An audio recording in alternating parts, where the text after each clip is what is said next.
Hey guys, we are doing some fun Passover science experiments. So our first one today, we're just going to take an old bottle and we're going to take some yeast, fast rising yeast, and I already put a little warm water in it, and we're going to put a little sugar in, and we're going to show how yeast makes bread rise. That's exactly how our bread rises when we make challah. That's why it's nice and soft and fluffy. But during Passover, we only eat matzah, which is bread that has not risen, because they didn't have time for the bread to rise when they were escaping the Pharaoh. So we've got our water. I'm going to pour the yeast in.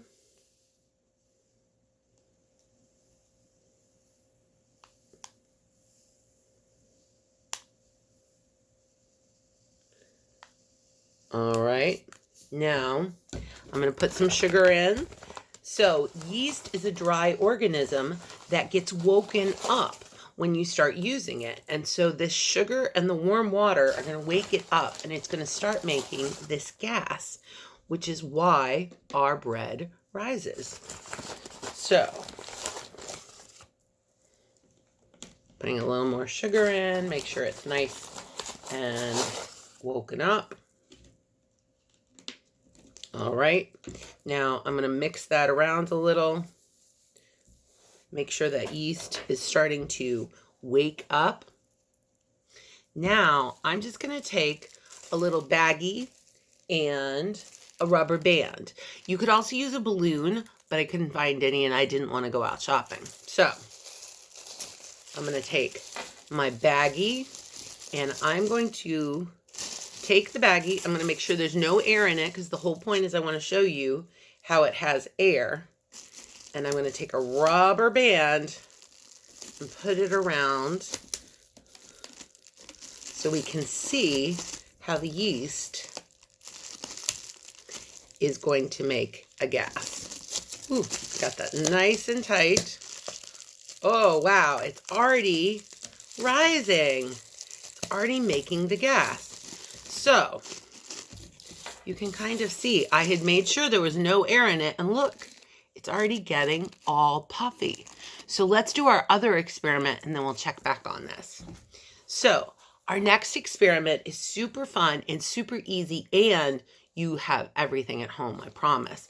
We're going to just take some water and pour it in a bowl, and then we're going to cover the surface of the water with pepper. So we're thinking about how Moses parted the Red Sea. Remember that part of the story? The Jews were coming to the edge of the Red Sea, and then Pharaoh was chasing him, and they're like, Moses, how are we going to get across? And Moses put his staff into the Red Sea, and he parted the Red Sea. Well, we're going to do the same thing with our pepper that has covered the surface of our water, and we're going to part it. Let's get a closer look. Are you ready? So there is the surface covered in pepper, and I'm just going to take one drop of dish soap and show you. Whoa! Did you see how that parted? Whoa! So we can part the Red Sea just like that. I hope you had fun in our Passover science. Oh, and look at our little homemade balloon. See how much more filled that is? So that is how our bread rises. The yeast makes it rise, and that's why during Passover, we don't eat bread that has risen. We just eat matzah. Thanks, guys.